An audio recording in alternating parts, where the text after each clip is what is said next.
Hello everyone.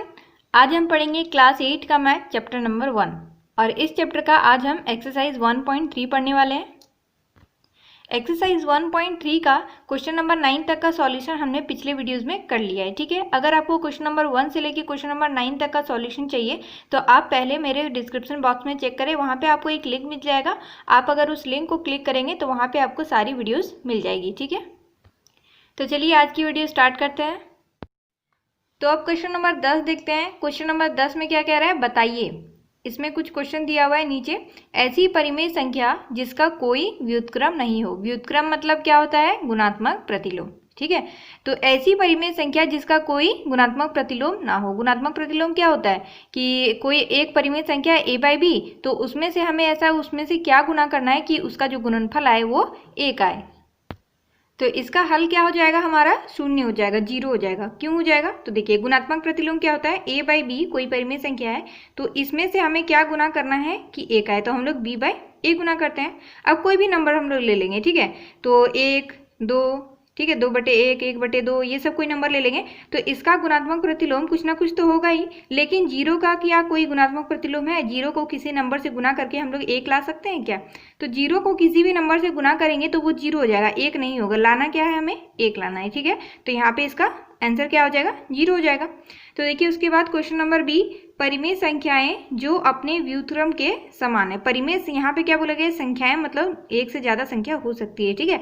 तो परिमेय संख्याएं जो अपने व्युत्क्रम के समान होता है। व्युत्क्रम मतलब अभी मैंने बताया क्या होता है, गुणात्मक प्रतिलोम, ठीक है। तो a/b की जगह पे अगर हम लोग मान लेते हैं, रख लेते हैं, ठीक है, 1 रख लेते हैं, तो 1 × 1 क्या होता है, 1 ही होता है, ठीक है। तो 1 का गुणात्मक प्रतिलोम क्या होता है, 1 ही होता है। तो एक संख्या हमारा मिल गया है 1।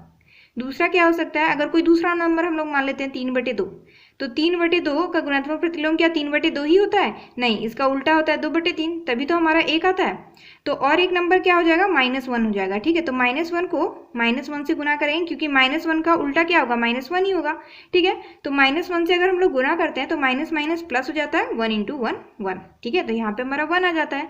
तो यहाँ पे और एक आंसर क्या हो जाएगा इसका, -1, मतलब 1 और -1 क्या है, वो परिमेय संख्या है जो इसका व्युत्क्रम ये खुद ही होता है, ठीक है। उसके बाद क्वेश्चन नंबर सी देखते हैं। क्वेश्चन नंबर सी में है कि परिमेय संख्या जो अपने ऋणात्मक के समान है। तो इससे पहले वाले जो चैप्टर था हमारा, उसमें मैंने आप लोग को बताया था कि परिमेय संख्या जो अपने ऋणात्मक के समान कौन होता है, सिर्फ शून्य होता है, ठीक है। तो यहाँ भी क्या हो जाएगा, 0 हो जाएगा। उसके बाद देखिए क्वेश्चन नंबर डी।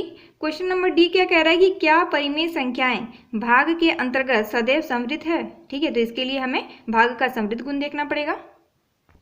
तो सबसे पहले ये जान लेते हैं कि भाग के अंतर्गत समृद्ध गुण क्या होता है, ठीक है। तो कोई दो परिमेय संख्या ले लेते हैं, मान लेते हैं यहाँ पे a/b और c/d। तो दोनों का भागफल क्या होगा, a/b गुना d/c, ठीक है। तो यहाँ पे परिणाम क्या आ रहा है, एक बार हाँ आ रहा है, ठीक है, दूसरी बार भी हाँ आ रहा है, लेकिन तीसरी बार क्या आ रहा है, नहीं आ रहा है। कभी कभी हो सकता है लेकिन हमेशा नहीं हो सकता है। यहाँ पे आप देख सकते हैं, अतः परिमेय संख्या भाग के अंतर्गत समृद्ध नहीं है, मतलब कभी हो सकता है, एक बार हाँ है एक बार ना है, मतलब कभी हो भी सकता है और नहीं भी हो सकता है। हमें पूछा क्या गया है कि सदैव होता है।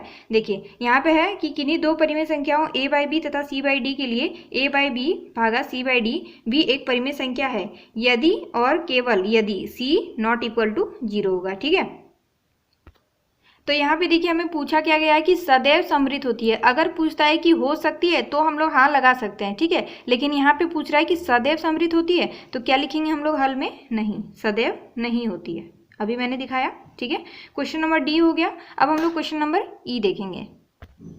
उसके बाद क्वेश्चन नंबर ई देखिए। तो क्वेश्चन नंबर ई क्या कह रहा है कि क्या परिमेय संख्याएं भाग के अंतर्गत सदैव क्रम विनिमय है, ठीक है। सदैव नहीं होता है, कभी कभी अगर पूछता है कि हो सकता है तो हो सकता है, लेकिन सदैव नहीं होता है। तो यहाँ भी क्या हो जाएगा, नहीं, ठीक है। आप अपने एग्जाम्पल सेक्शन जहाँ पे है, यहाँ जहाँ पे ये नियम लिखा हुआ है, गुण लिखा हुआ है, वहाँ पे आप जाके देख सकते हैं। तो यहाँ पे इसका हल क्या हो जाएगा, नहीं, ठीक है।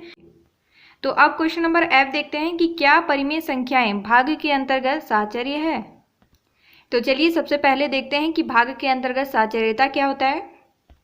तो देखिए भाग की साहचर्यता, ठीक है। भाग की साहचर्यता में क्या है कि कोई तीन परिमेय संख्या है, आप यहाँ पे देख सकते हैं a/b, c/d और e/f, ठीक है। कोई तीन परिमेय संख्या है तो भाग का साहचर्यता गुण क्या कहता है कि a/b भागा, ठीक है, ब्रैकेट के अंदर c/d भाग e/f ≠ है, बराबर नहीं है, ठीक है। इसका मतलब क्या है कि भाग के अंतर्गत साहचर्यता काम नहीं करता है। तो यहाँ पे हम लोग एफ में भी क्या लिख देंगे, नहीं लिख देंगे, ठीक है, भागे के अंतर्गत साहचर्यता नहीं होता है। अब क्वेश्चन नंबर हम लोग जी देखेंगे। तो देखिए क्वेश्चन नंबर जी में क्या है कि क्या हम एक को 0 से भाग कर सकते हैं। आप देखिए यहाँ पे एक है, ठीक है, एक को क्या हम लोग 0 से भाग दे सकते हैं। कई बच्चे यहाँ पे बोलेंगे कि ये 0 हो जाएगा, लेकिन ये 0 नहीं होगा, ठीक है। यहाँ पे अगर 0/1 रहता तब ये 0 हो सकता है। 1/0 क्या होता है, नॉट डिफाइंड, ठीक है, मतलब हम लोग ज्ञात नहीं कर सकते हैं, नॉट डिफाइंड होता है। तो यहाँ पे क्या हो जाएगा, यहाँ पे हमें पूछ क्या रहा है कि क्या हम a को 0 से भाग दे सकते हैं, तो नहीं दे सकते हैं। तो यहाँ पे हम लोग क्या लिख देंगे, नहीं, ठीक है। अब क्वेश्चन नंबर 11 देखेंगे।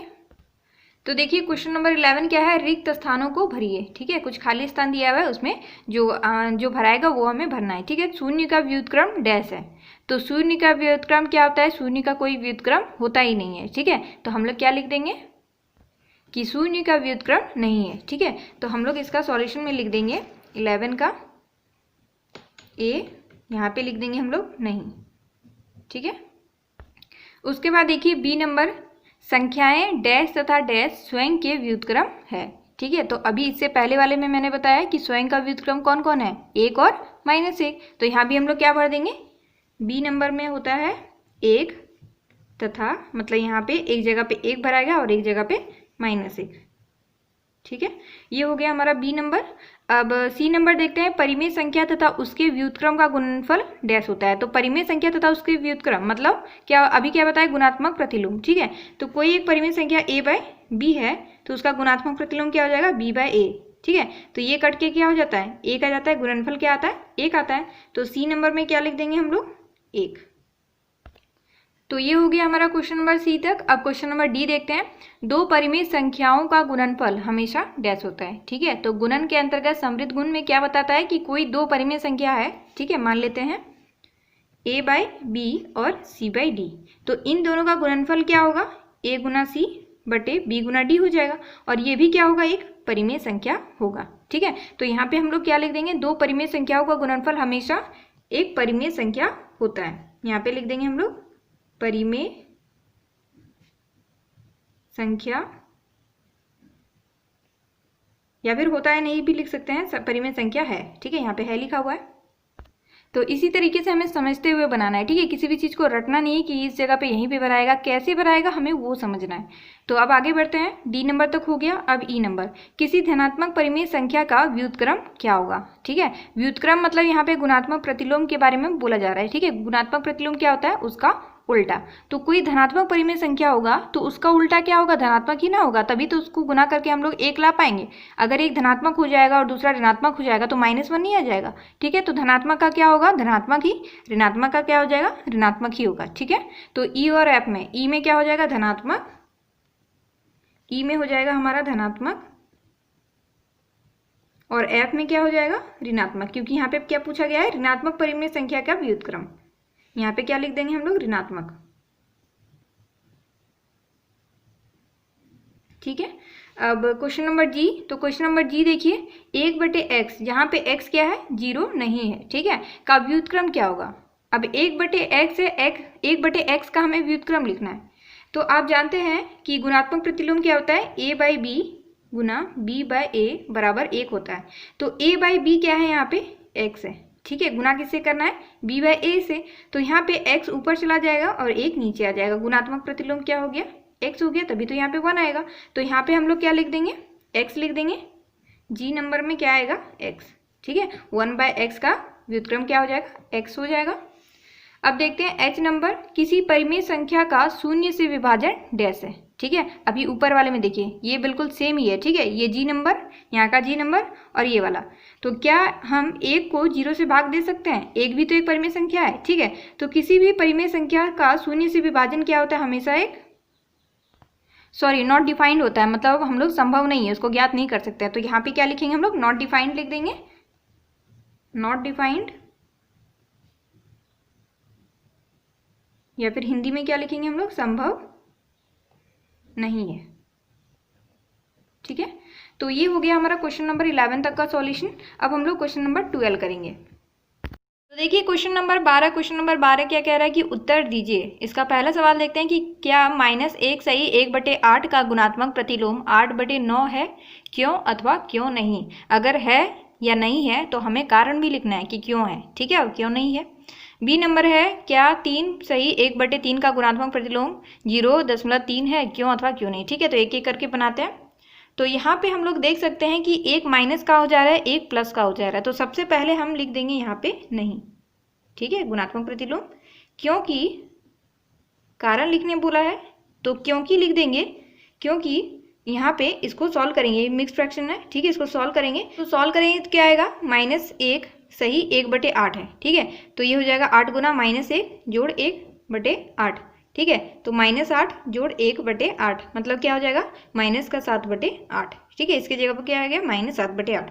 तो लिख देंगे क्योंकि -7/8 गुणात्मक प्रतिलोम क्या है, 8/9 है, ठीक है। तो यहाँ पे क्या जा रहा है, 8 कट जाएगा, -7/9 एक आ रहा है, यहाँ पे हमें 1 लाना है। तो यहाँ पे -7/9 नॉट इक्वल टू 1 है, ठीक है। हमें लाना क्या था, 1 लाना था, लेकिन 1 नहीं आया हमारा, -7/9 आ गया, इसलिए ये इसका गुणात्मक प्रतिलोम नहीं होगा, ठीक है। नहीं लिखे क्योंकि हमें ये सब लिख देना है, ठीक है, कारण भी लिखना है। उसके बाद बी नंबर देखिए, तो बी नंबर में है क्या 3 सही 1/3 का गुणात्मक प्रतिलोम 0.3 है, क्यों अथवा क्यों नहीं, ठीक है। तो बी नंबर देखते हैं। बी नंबर में है 3 सही 1/3 और दूसरा है 0.3, ठीक है। तो यहाँ पे 0.3 को हम लोग क्या लिख सकते हैं, 3/10 लिख सकते हैं ना, ये पॉइंट हट जाएगा, नीचे एक शून्य आ जाएगा, ठीक है। तो 1 हो गया और इसको सॉल्व कर देंगे तो 3 गुना 3 9 और 1 10, 10/3। तो यहाँ पे हमारा हो जाएगा हाँ, ठीक है। जवाब क्या आ जाएगा, हाँ, क्योंकि 10/3 गुना 3/10 क्या आ जाएगा, 1 आ जाएगा, क्योंकि 10/3 गुना 3/10 बराबर क्या आ रहा है, 1 आ रहा है, ठीक है। इसलिए क्या हो जाएगा, यहाँ हो जाएगा। सी नंबर देखते हैं। तो सी में क्या है कि क्या 0.4 का व्युत्क्रम 5/2 है। देखते हैं, पहले इसको सॉल्व कर लेंगे। क्या है 0.4 का व्युत्क्रम, 0.4 5/2। तो यहाँ से शून्य हटेगा, नीचे 10 आएगा, इसको 2 से काट देंगे, 2 दूनी 4, 2 5 में 10, क्या आ गया 2/5 और 5/2। तो आप देख सकते हैं 2/5, तो इसका व्युत्क्रम क्या आ जाएगा, 5/2 ही आ जाएगा। तो लिख देंगे हम लोग हाँ, क्योंकि 2/5 गुना 5/2 बराबर क्या आ रहा है, 1 आ रहा है। तो ये इसका गुणात्मक प्रतिलोम हो जाएगा, ठीक है। उसके बाद डी नंबर देखते हैं। डी में क्या है कि 6/13 को -7/16 की व्युत्क्रम से गुणा करने पर कितना होगा। तो आइए देखते हैं, है 6 कितना है 13 गुना -7/16 की व्युत्क्रम से, मतलब 16 ऊपर -7 नीचे, ठीक है। तो 16 गुना 6 कितना हो जाता है 96, ठीक है। और 13 गुना 7 कितना होता है 91, लेकिन ये माइनस का आ जाएगा, इस माइनस को ऊपर लिख देंगे, -96/91। तो कितना आ जा रहा है, -96/91। उसके बाद डी हो गया। अब ई नंबर, तो ई में देखते हैं। ई क्या है, 5 ब्रैकेट के अंदर 5/7 जोड़ 2/7 और ब्रैकेट के बाहर है गुना 5 का मान क्या होगा, 5/7 जोड़ 2/7 गुना 5। काम किसका पहले होगा, ब्रैकेट के अंदर वाले का, 7 आ जाएगा कॉमन, 5 और 2 7 गुना 5। तो 7 एकम 7 कट जाएगा दोनों, क्या बचा यहाँ पे, ब्रैकेट के अंदर 1 है, तो 5 गुना 1 कितना आया, 5 आया। तो इसका मान क्या हो जाएगा, 5 हो जाएगा, ठीक है। एफ नंबर देखते हैं। एफ नंबर में है कि 0/2 का व्युत्क्रम क्या होगा, ठीक है। 0/2 का व्युत्क्रम पूछा है, व्युत्क्रम मतलब इसका उल्टा। तो 0/2 का व्युत्क्रम क्या हो जाएगा, 2/0, जो कि क्या है, अपरिभाषित है, मतलब नॉट डिफाइंड है, अपरिभाषित, ठीक है। इंग्लिश वाले इसको क्या लिखेंगे, नॉट डिफाइंड, ठीक है। तो ये हो गया हमारा क्वेश्चन नंबर 12 का सॉल्यूशन। हमारा एक्सरसाइज 1.3 यहाँ पे कंप्लीट हो रहा है। अब हम लोग एक्सरसाइज 1.4 स्टार्ट करेंगे, ठीक है। तो आज की इस वीडियो यहीं तक। आई होप आप लोगों को वीडियो अच्छी लगी होगी। अगर वीडियो अच्छी लगी तो प्लीज़ वीडियो को लाइक करें, शेयर करें, और अगर आप मेरे चैनल में न्यू हैं तो प्लीज़ चैनल को सब्सक्राइब करें।